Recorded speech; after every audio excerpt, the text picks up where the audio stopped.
This is the Gerry Callahan Show.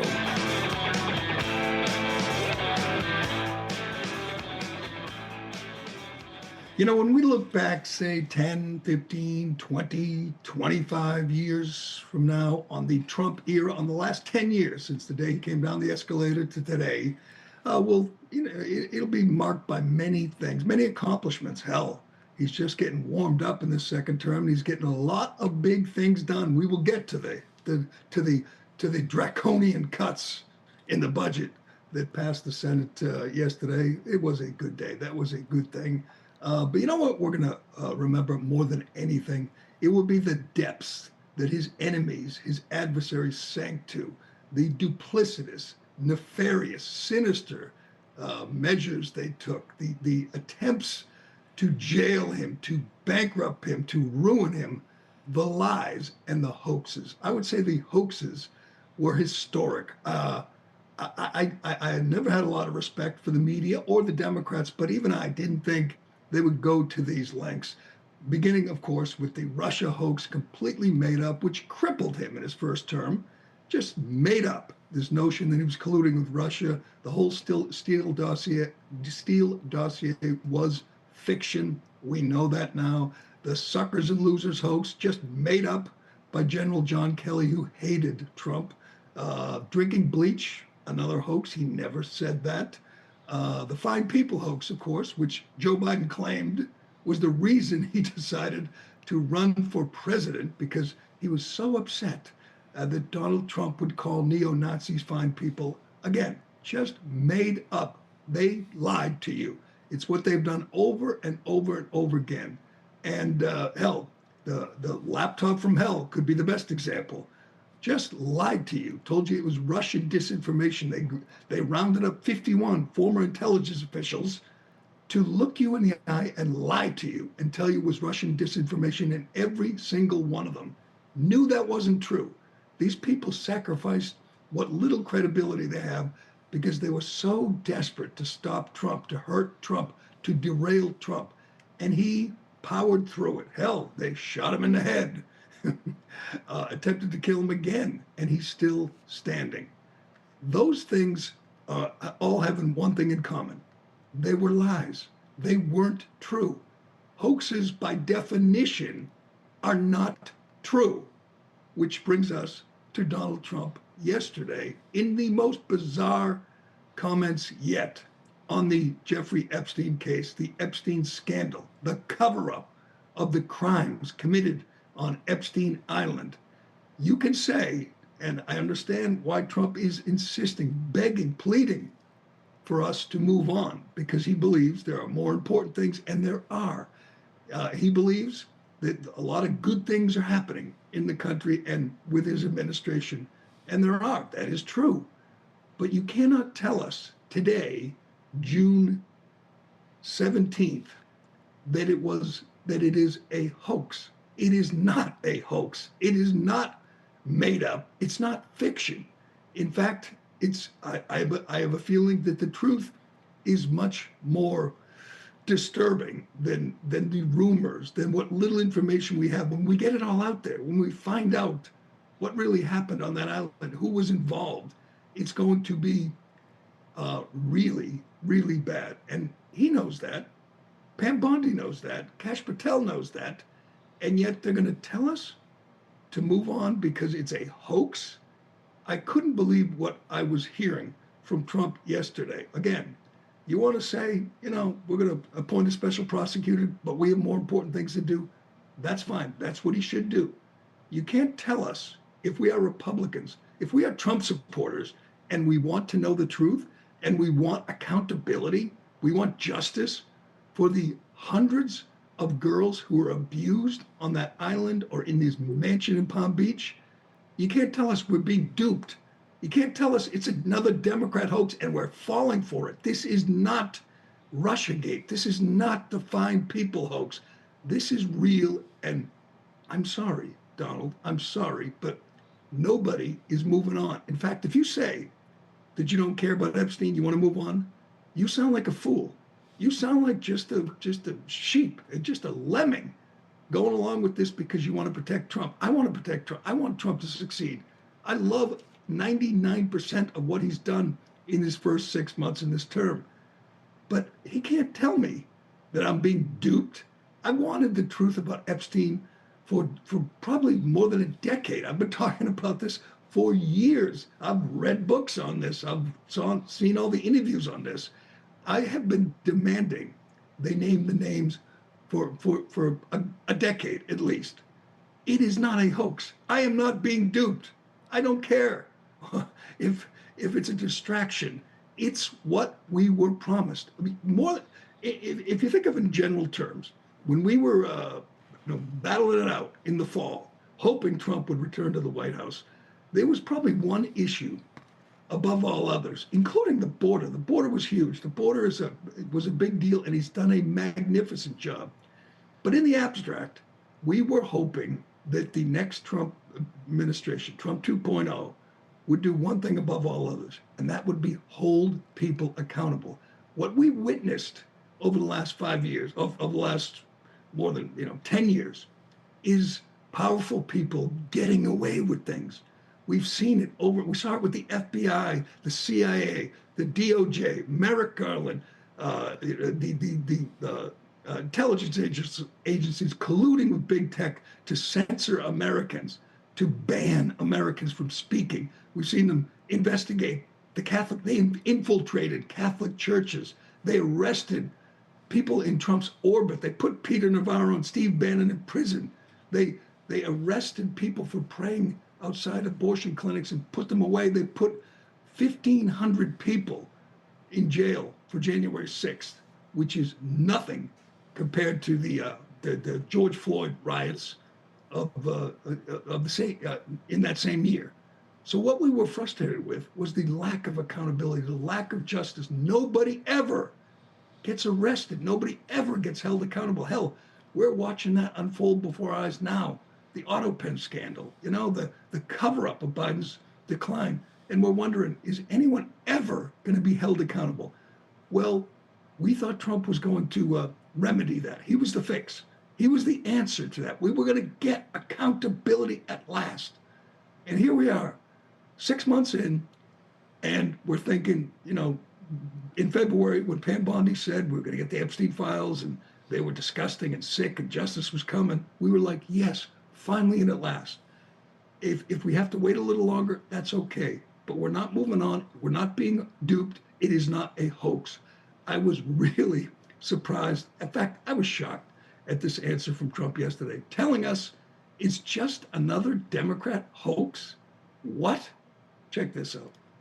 Mr. President, I know you want to move past all this intrigue over the Epstein files, but I do want to ask you to clarify something you said this morning. You said this was all a hoax. Has your Attorney General told you this was a hoax? What evidence have you seen? No, it's not the Attorney General. No, I know it's a hoax. It's started by Democrats. It's been run by the Democrats for 4 years. You had Christopher Wray and these characters and Comey before him. And it's a bad group. It started, actually, look at the Steele dossier that turned out to be a total hoax. The 51 agents, the intelligence, so-called intelligence agents, it was a hoax. It's all been a big hoax. It's perpetrated by the Democrats. And some stupid Republicans and foolish Republicans fall into the net. And so they try and do the Democrats' work. What? A hoax. A Democrat hoax. And we, Republicans, who are demanding justice for Epstein victims for the last 10 years, all through the Biden years, yes, Democrats are hypocrites. Democrats don't care about the victims. They didn't say a word about it. There's been a number of Democrats who've gone on cable news and been online and demanding accountability here, demanding justice. They didn't give a damn for 4 years when Joe Biden was in office. They didn't even mention it, the Epstein story. We did. We were out there screaming, we need to know who was on that island. We need to know what rich, powerful people were involved in this. It wasn't just Jeffrey Epstein. It was some really famous, powerful people. We've heard the names, Bill Gates, Bill Clinton, Prince Andrew. Well, are they just going to skate? Are we just going to move on because we have more important things to do? You can ask us to do that. You can say, again, we're investigating. We'll let you know, but let's talk about this. You cannot tell us we're being duped. I don't know where this comes from. I mean, is this just off the top of his head? Oftentimes, we underestimate Trump's strategic ability to think, 2 steps ahead. Sometimes we think he's just, riffing off the top of his head. Is that what this was? Or is he got a strategy where he's going to shame people into not talking about this?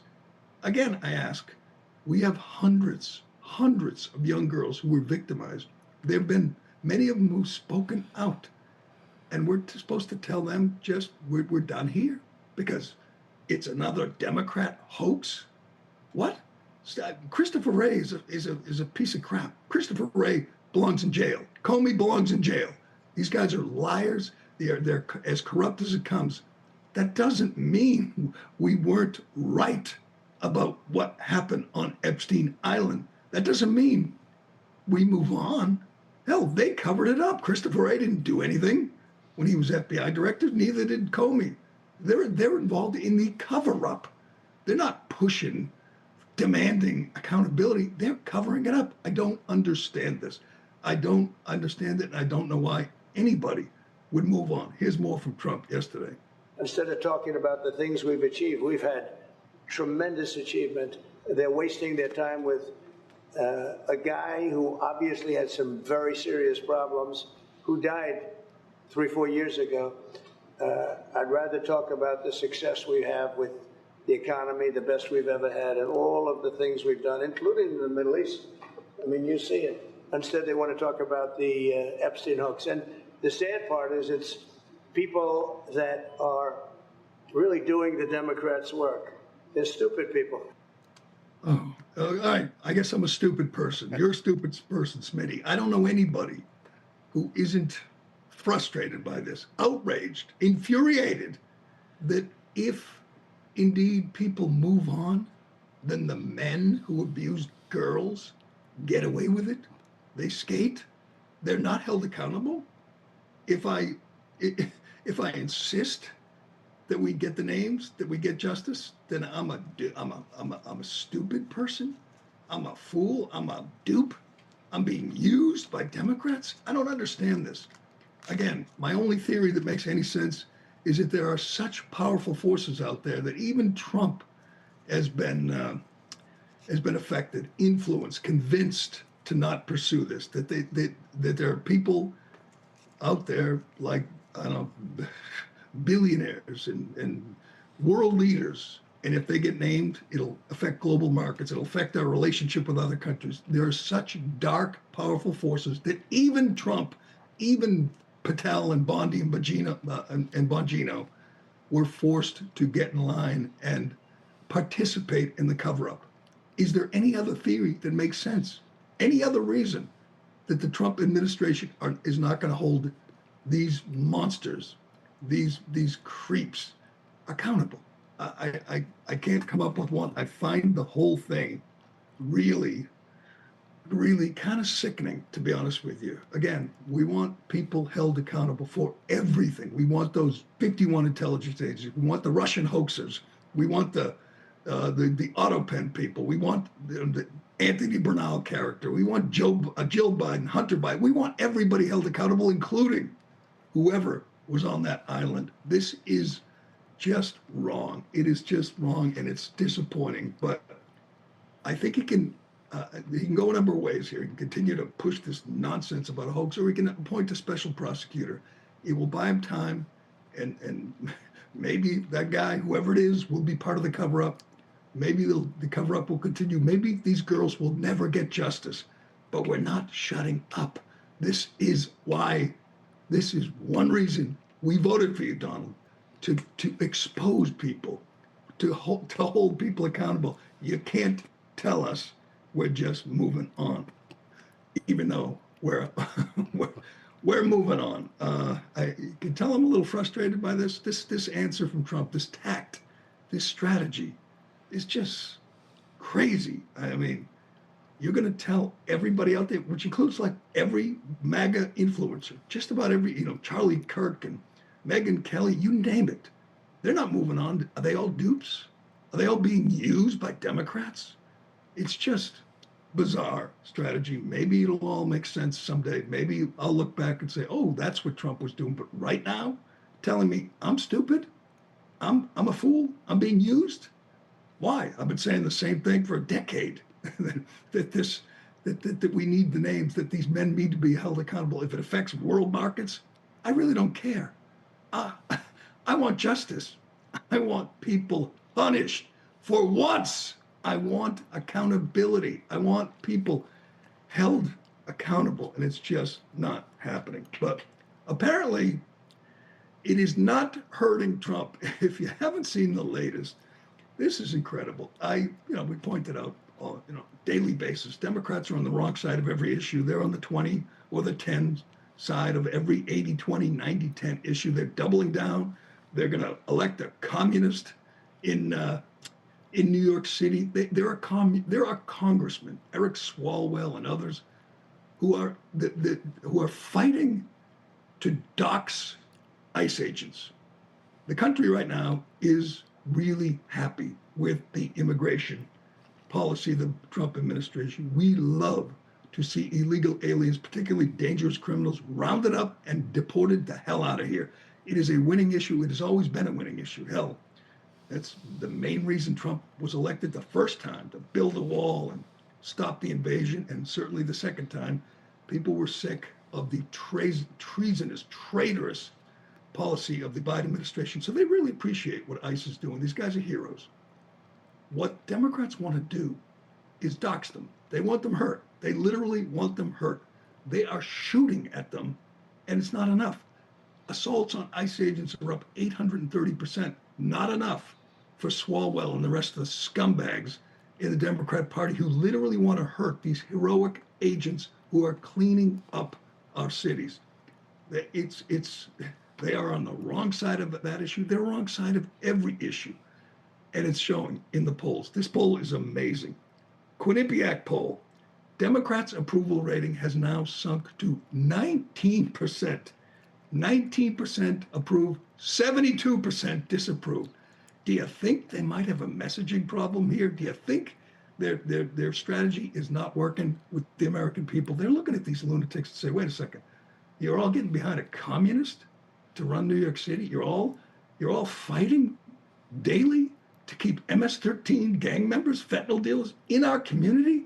Are you people insane? And that's not even getting to the trans issue, which is the biggest loser for Democrats. But Trump is, despite the efforts of the media, despite the lies from the Democrats, despite Democrats in the media telling you Trump is killing people, his draconian budget cuts. Yes, they cut less than 0.1%, and they're going to kill people. We'll get to that. But here is wacky Harry Enton, again, our favorite CNN guy, besides Scott Jennings. He was in disbelief, so was everybody at CNN, that Trump's approval rating has not taken a hit of late, despite their best efforts. Let's hear from Harry. Look, I think this one surprised me a bit because of all these complaints online going after Trump and the Epstein files. You might think his approval ratings were going down with Republicans. If anything, they're going up. Republicans who approve of Trump, look at our CNN poll. The prior one, 86%. The one out this week, 88% were Republicans. How about Quinnipiac? The prior poll, 87% approve of Republicans. This week out, 90% were Republicans. If anything, Donald Trump's approval rating has gone up since this whole Epstein saga started. He is at the apex, or close there too, in terms of his popularity with Republican voters, Epstein files, complaints, or not. You imagine the disappointment, the depression that's in these newsrooms at CNN, MSNBC, New York Times, listening to that, watching that, hearing that, saying, oh my God, we've done everything we can. We found so many illegal aliens, who are hardworking family people being snatched up, kidnapped, disappeared. We've told the public just how mean and cruel the policy is, and they're not buying it. That is big. And again, that's why Trump is so frustrated, because he knows his policies are popular and he doesn't want to get distracted. But sorry, Epstein has always been part of the conversation. There are clips of interviews with Trump going back 10 years where he's calling for justice for for Epstein's victims, and of course, from no one talked about it more than Dan Bongino, Kash Patel, Pam Bondi. They dug this hole, but I don't. Again, we'll play along. I'll move on. I won't get bogged down. We'll get to the good news because there is some great news, as we talked about yesterday. It actually happened. Yes, the Senate voted to defund NPR, PBS, the two biggest welfare queens in the world, and USAID too. This is a great moment. Of course, it was a nail biter. We had some traitors in the mist, some Republicans who wouldn't support $9 billion in cuts, which again is less than 1/10%. This is why Musk went off the reservation, because he's saying, "Wait a second, I thought you guys wanted to cut waste, fraud, abuse." They don't. They don't. The Senate, the House, they don't. The Republicans, they really don't want to make any cuts. They don't. It's too bad. It's a shame. But this, even if it's just symbolic, even if it's not a big deal, is awesome. No more of your hard-earned taxpayer money going to the left-wing propagandists on PBS or NBR. We'll get to that. I'll tell you what they did. Tell you what happened in the final minutes. It really is a real bad reflection on the Senate. What they refuse to cut. It's just a joke. Oh, and we have a CBS reporter who was diagnosed with PTSD because he covered the Trump rally at Butler. He was there when the assassination attempt, when Trump almost got killed. He's still struggling with the trauma. You want to know why? Because he thinks people blame the media, and he's having a tough time with that. It's unbelievable. We'll get to that and more, but first. Excuse me. You know, nothing wakes you up like losing a loved one. I know, I've been there a little too often recently. You think, what about me? You do a lot of soul searching, and you wonder, will my family be prepared financially if something were to happen to me? The last thing you want is your family to worry about how they're going to pay the bills. With life insurance from Ethos, your family is protected. I know it's not a pleasant thought, but you know what's worse? Wondering, will my family be able to stay in the house? Will my kids be able to go to college? Will my wife be able to pay the bills? Life insurance from Ethos gives you peace of mind. I know it did for me. It's one big bucket list thing you get to cross off. I know traditional life insurance can be complicated, but Ethos isn't. Ethos makes it easy. So protect your family with life insurance from Ethos. Get your free quote at ethos.com/Newsmax. That's ethos.com/Newsmax. We're going to get to what happened yesterday in the sports media. Yesterday, July 16th, was a big day. It was the death of woke in the sports media. I'll explain why, but we got to get to this big moment on the Senate floor after a 12-hour vote-a-rama negotiation. They finally, and at last, passed the rescission bill, which included $9 billion in cuts. Again, a grain of sand on the beach. That's what it is, but in real terms. But in symbolic terms, it's big. I, again, have been hearing about this for 40 years. Republicans threatening to defund NPR, PBS, and every time they had the House or the White House or the Senate, I'd say, okay, let's do it. Here we go. Defund NPR. These are nothing but left-wing propagandists who hate America, hate this country. We've heard from Catherine Mayer, the CEO of NPR, this woman who's been exposed, big Trump hater. Anyway, it finally happened. It took a vote of 51-48 and hours and hours of negotiation. And it's a devastating day for USAID, NPR, and PBS. A great day for American taxpayers. But I started reading about this, saying, okay, how did they get it done? It'll make you sick. It really will.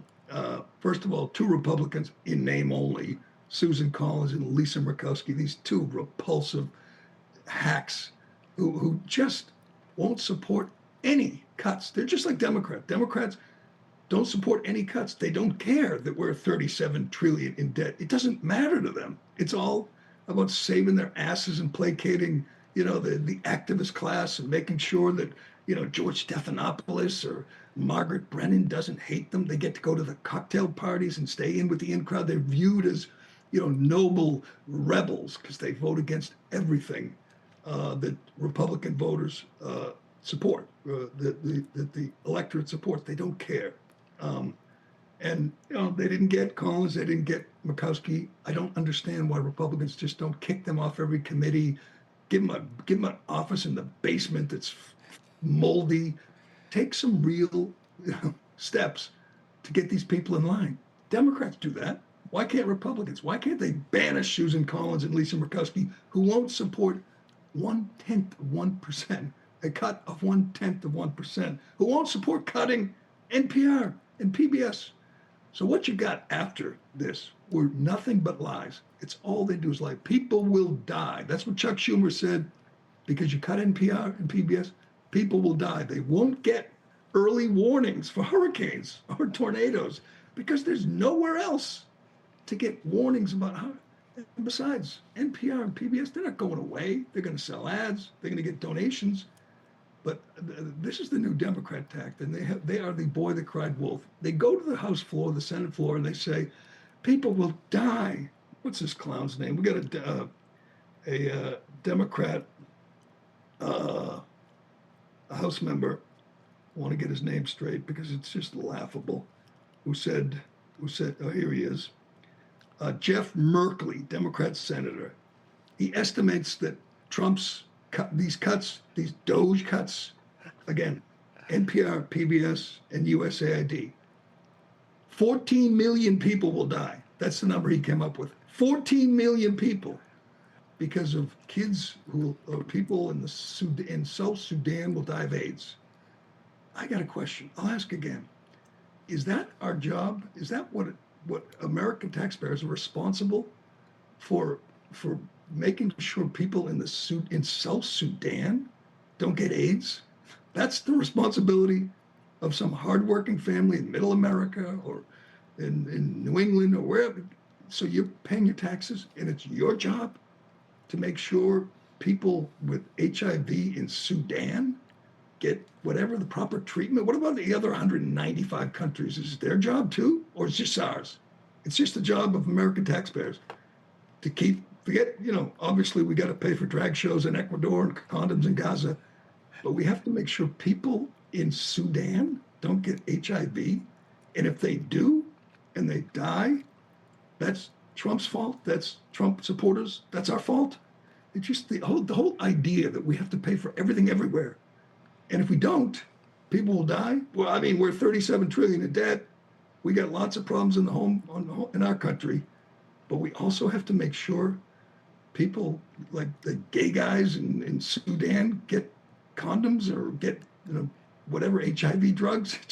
It's so bizarre, this notion that if we don't pay for everything for everyone and they die, it's on us. That's the position of the Democrat Party. That's the position of Chuck Schumer and Chris Coons and Hakeem Jeffries and this guy, Jeff Merkley. Here's Chris Coons. This is insane, all right? This is a prominent Democrat senator, a Joe Biden protege from Delaware, and just an absolute sleazebag. This is so beneath contempt. So we cut public funding, taxpayer funding for these two left-wing organizations, NPR, PBS, something most decent people support, right? Of course. He goes biblical and says, this would, if Jesus were alive today, he would be weeping because we cut out the news hour on PBS. That's how nutty the Trump resistance has gotten. Here's Coons. Jesus wept. Jesus wept. Most of us who grew up in Bible-believing households know this is the shortest verse in all of Scripture, and in some ways, the most powerful. One that haunts me. Jesus wept in John the 11th chapter, 35th verse, because he had come too late, seemingly, to save the life of Lazarus. He wept because someone he knew and loved had died, and it had caused such harm and loss to his family. Today, we are doing something on this floor of this Senate. My Republican colleagues are doing something on the floor of this Senate that I believe would make Jesus weep. Jesus would weep that you're not funding, as we talked about, that palatial PBS studio, NPR studio in Boston, which overhangs the highway, and they have, again, it looks like NASA. It's like an amazing gold-plated studio, cost millions, so that their hosts can go on there and talk to the 27 cat ladies in Cambridge. So we don't want to give our money to them anymore, and that would make Jesus Christ cry, according to us. Who is telling them to run with this? And again, Chuck Schumer went on and said, people are going to die from hurricanes. Like, how many people, like in the panhandle of Florida, have PBS, have NPR on when a storm is coming? They got a phone, they got plenty of early warning. They could watch any of 1,000 channels.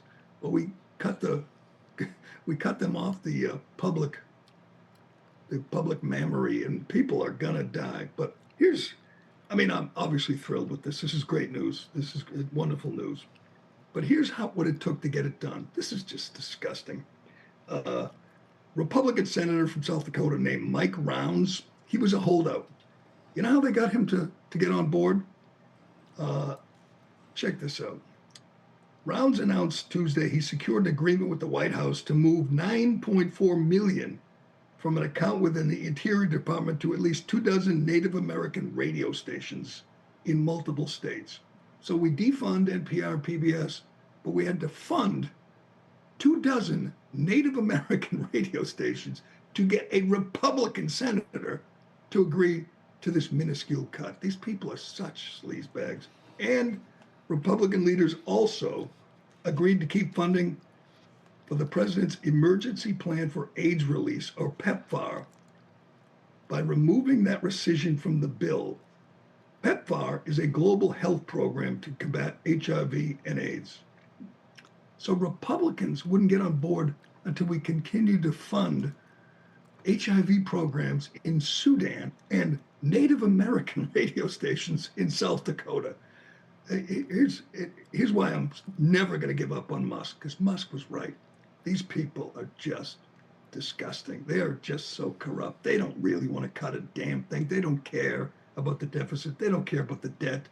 You won't hear one Democrat talking about people dying say, maybe we should think about that $37 trillion. Maybe at some point we should consider not cutting government, just stopping the out of control growth of government. You will never hear that from a Democrat, and unfortunately from many, many Republicans. But all right, more good news. Oh, we got to get this CBS guy, but let's do this. Scott McFarland from CBS. This, I had to watch it twice this morning. This is a veteran CBS reporter. He's on with Chuck Todd, who was fired from NBC and now does a podcast, and he has his friends, his deep state swamp creature friends on to bitch about, Trump and everything. One thing we don't appreciate about what Trump did was survive, 2 assassination attempts, survive the persecution, sitting in court all summer long for these made-up charges, survive a completely made-up rape accusation. I mean, he is the ultimate survivor and incredibly resilient and mentally tough. Not the reporters, not so much. This is a reporter from CBS who was covering the rally and says 2 days after witnessing the shooting was diagnosed with PTSD. This guy, do you hear yourself, Scott? You sound like an absolute clown. Again, this is real. Check it out. For those of us there, it was such a horror because you saw an emerging American. And it wasn't the shooting, Chuck.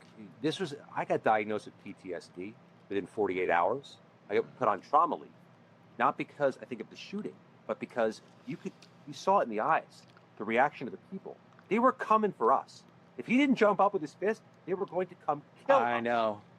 Oh my God. I know, says Chuck. Are there a bigger bunch of snowflakes than these?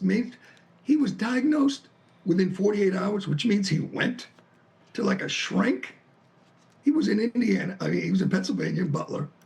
And then, like the next day, went for a checkup to see if he was okay. And it wasn't the shooting that traumatized him. It was the possibility, the notion that if Trump didn't get up, it wouldn't have been, a tragedy for the country. It would have been a tragedy for the media, because the crowd would have blamed the media. No one knows who you are, Scott McFarlane. I didn't even know. I had to look it up. He's a veteran reporter, been there for years. And he was afraid that if Trump died, they would have blamed him. And he's struggling. He's got PTSD. That is an insult to every veteran, combat veteran who's been through hell. I mean, you don't have PTSD, you clown. I mean, Trump doesn't have PTSD. His family is, the Secret Service agents who were right there, got blood on them. And this guy's back with his little notepad and his phone, and he's witnessing history. I mean, just the most iconic moment in political history. And he's saying, oh, they were going to blame me. Chuck Todd says, I know. Are you okay, Scott? You're going to be okay? It was so brave of you to be there covering a rally and witnessing history and reporting it. Are you okay? Are you going to make it? Oh, God, I hope so. Poor fella.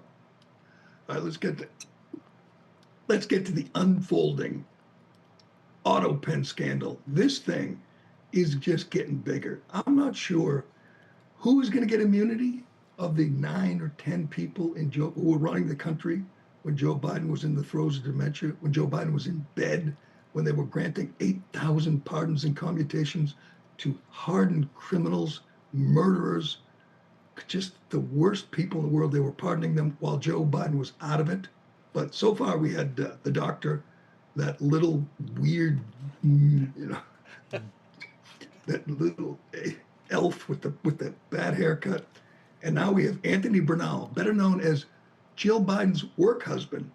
He was intricately involved in this. We know that. We know that crimes were committed here. Joe Biden is supposed to be the only one to pardon people. There's no way Joe Biden knew all these 8,000 people. They gave blanket pardons to thousands and thousands of criminals. Commutations, clemency. No one believes Joe Biden. As Trump said, he guarantees Biden had no clue. He didn't. Of course he didn't. No one believes Joe Biden was even up at 10 o'clock, 10:30 on the last night of his term when they were granting all these pardons. This guy was involved, and boy, is he a weasel. He pleaded the fifth, just kept, and they would literally ask, are you doing that to protect yourself because you would incriminate yourself? And he'd say, I'm on my lawyer's advice, I plead the fifth. And he just looks like such a weasel. They are all going to do this, and then they're going to get immunity. I think they should get Hunter Biden under oath. He's got the only real pardon. That pardon holds up. So he can't incriminate himself. Get him in there, grant him immunity on everything, and say, okay, Hunter, let's hear it. Let's start talking. But here's Anthony Bernal yesterday. Tell me this weasel isn't into it up to his eyeballs. Mr. Bernal, did you ever advise President Joe Biden to pardon his son, Hunter Biden? On the advice of counsel, I respectfully decline to answer the question pursuant to my Fifth Amendment rights under the Constitution. Mr. Bernal, was President Joe Biden fit to exercise the duties of the president? On the advice of counsel, I respectfully decline to answer the question pursuant to my Fifth Amendment rights under the Constitution. Let the record reflect that Mr. Bernal has invoked the Fifth Amendment right against self-incrimination. Mr. Bernal, please be very clear. Are you declining to answer the question put to you solely on the ground that you believe the answer will incriminate you? On the advice of counsel, I respectfully decline to answer the question pursuant to my Fifth Amendment rights under the Constitution. I mean, you just look so bad. It's like you can't even say, I'm not going to go there. I just want to, kind of plead the fifth. Reading from his little note card, these people are guilty as hell, and they know it. And James Comer knows it. James Comer said, there's no evidence that Biden knew who he was pardoning. He wasn't aware. He was in bed. They know it. Everyone knows it. These pardons are invalid, and hopefully before Dr. Fauci leaves us, hopefully his pardon is invalidated and he has to finally face justice. Again, we thought 3-4 years ago when we watched Fauci lie under oath over and over, we thought, at least by now, 6 months in, that there'd be some justice, that somehow, some way, Fauci would be held accountable, and it's just not happening. These people all have to, they all have to be prosecuted. It is, as Trump says, one of the biggest scandals in the last 50 to 100 years. There is no doubt Joe Biden was not in charge. He was not even awake. He was not aware when they pardoned, when they took people off death row. They took a guy off death row who killed like 5 children. You think Joe Biden knew that? I don't think so. All right, let's get to this occasion. Yesterday was a big moment in I'll just say it, in sports media. Yesterday marked the end of woke, the end of wokeness in sports media for a number of reasons. First of all, FS1 Fox hires Dave Portnoy to appear on their pregame, their football show. This is big. Obviously, Portnoy's uncancelable. He survived cancel culture and he's thriving and he's doing great, and that's always good. You love to see that. He's going to be part of the FS1 pregame show. Dave Portnoy. That's big. And Barstool. I think they're going to have a Barstool component. That's big. This is even bigger. Shane Gillis hosted the ESPYs. Shane Gillis, as we know, was canceled. Was fired from Saturday Night Live before he even appeared on a show. And then when he came back as a guest host, he showed that he would have been the perfect cast member. He could have saved the franchise. He was did a great job. He was the best host I've ever seen. He was hilarious, great writing, great acting, great monologue. He would have been perfect. But, he made a, whatever it was, Asian joke once upon a time, so they canceled him. And he came out the other side stronger than ever, more popular than ever. He's hosting the ESPYs. The ESPYs used to be the wokest freaking show of all time. They gave their whatever it's called, some big award to Caitlyn Jenner for her courage in dressing. They gave it to Bruce Jenner for dressing like a woman. He got a big award for courage. That ain't happening anymore. That is a good thing. That is progress. I'm just looking at some of the hosts in the past. They've never had they had Norm Macdonald years ago. That was big. He was great. He was absolutely great. But they've had, Samuel L. Jackson, Lance Armstrong, Jimmy Kimmel hosted, Seth Meyers hosted a couple of times. So they've had, as usual, wokesters as their hosts over the years. Serena Williams was last year. This year, Shane Gillis, and he didn't disappoint. He is great. He knows. You just have to love his delivery and kind of the way he mocks the reaction to his jokes. But he went there, man. He joked about Trump. He joked about Caitlin Clark. This is a good one. We got the Caitlin Clark.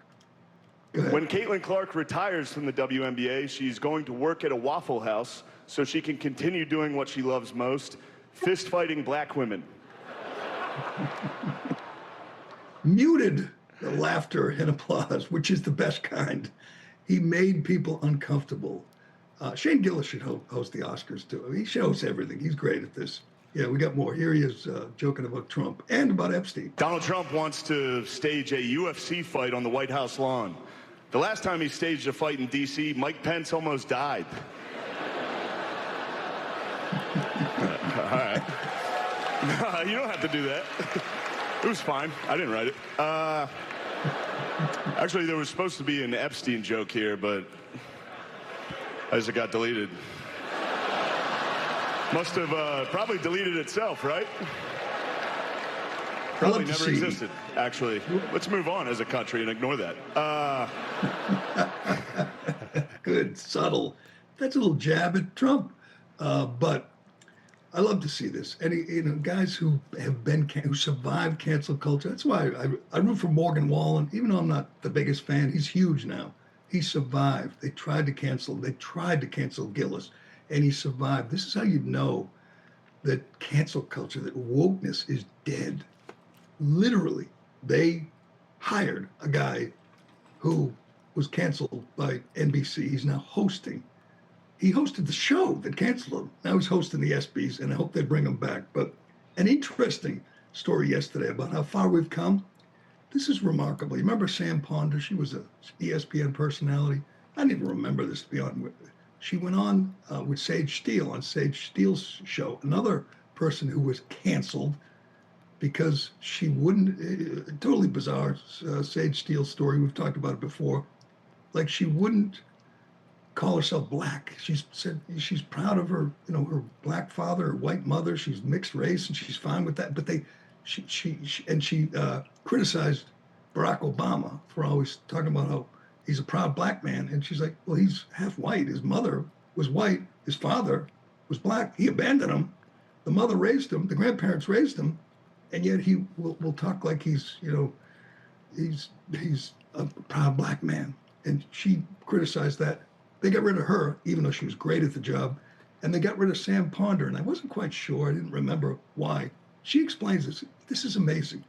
They got rid of her because she isn't on board with men in women's sports. And she reached the point, watching that boxer, that Ema, whatever, the boxer, the man, beating the crap out of women at the Olympics, winning the gold. We all knew that was wrong. We talked about it at the time. This is madness. The whole world is watching a man beat the shit out of women, bloody them, hurt them, and raising his arm and giving them the gold medal. It was just a real, it was just wrong. And we all knew it. And you weren't supposed to say it. At least you weren't supposed to say it if you worked at ESPN. Sam Ponder, all she did would say, that's enough. Enough is enough. We were watching a man beat the hell out of a woman. Enough. And they weren't happy at Disney. Here she is explaining. When the boxer Olympic situation happened and the woman that he was boxing came out and said enough, I just wrote enough is what we should all be saying.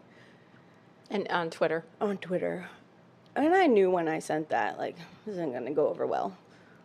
But, like, to me, that's abuse. You have a male in a boxing ring with a female literally beating her. Yeah.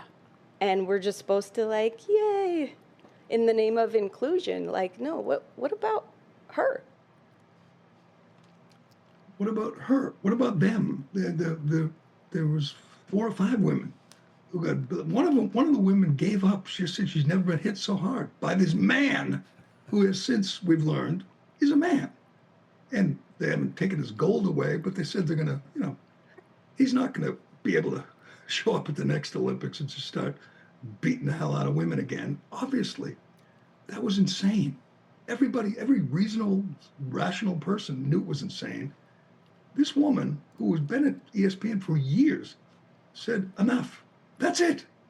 And she explains that there were people at Disney who weren't happy. They wanted us all to applaud, to celebrate a man beating up a woman. Here she explains more. I really don't think me losing my job was solely because of that, but the timing of it almost certainly was. And I was told after the fact, privately, that most people at the top of the company did agree with me on this issue, but that there is the trans issue. Yes, but that there is a loud activist group at Disney, and they were not happy with me. A loud activist group that were not happy that a woman, a mother of 3 little kids, didn't enjoy watching a man beat up women. That could have been peak woke insanity that day. And we should all be happy. We should be thrilled that it's over. It ain't gonna happen again. The people, the sane people, have risen up, and we're not letting the activist class at Disney or anywhere else, at ESPN or ABC or anywhere else, call the shots. We're gonna stand up and say enough. And that's what Sam Ponder did. Good for her. Good for Sage Steele. Good for Shane Gillis, Dave Portnoy. You can feel it, man. There's a shift in this country, and we're not going back. It is a great thing. It's another great achievement of the Trump administration, and we've talked about it, and we will continue to talk about it, but we're also going to talk about Epstein. We can do both. We can do it all. But what a wild day. What a good day. You know, really is good to see. Good. Anytime I see people like Shane Gillis, I feel like we're winning. You know, we're winning. 4 years ago, that wouldn't have happened. 4 years ago, they wouldn't have let him in the building. And now he's the host and he's killing it, and it was great. But you know, he made a Deshaun Watson joke about massages too. That was good. And there was that muted hush, that uncomfortable hush. That's what you should strive for. That's what Norm Macdonald did. That's what, you know, Ricky Gervais does. It's what they should strive for, to make people laugh, but also to make them a little uncomfortable. And that's what Gillis did, and it was great. But all right, that will do it for today. Thanks for watching. Thanks for listening. I'm Gerry Callahan. This is the Callahan Show, and we will do it again tomorrow. When Caitlin Clark retires from the WNBA, she's going to work at a Waffle House so she can continue doing what she loves most, fist-fighting black women. Information. Truth. Is freedom. Is Newsmax. It's real news for real people.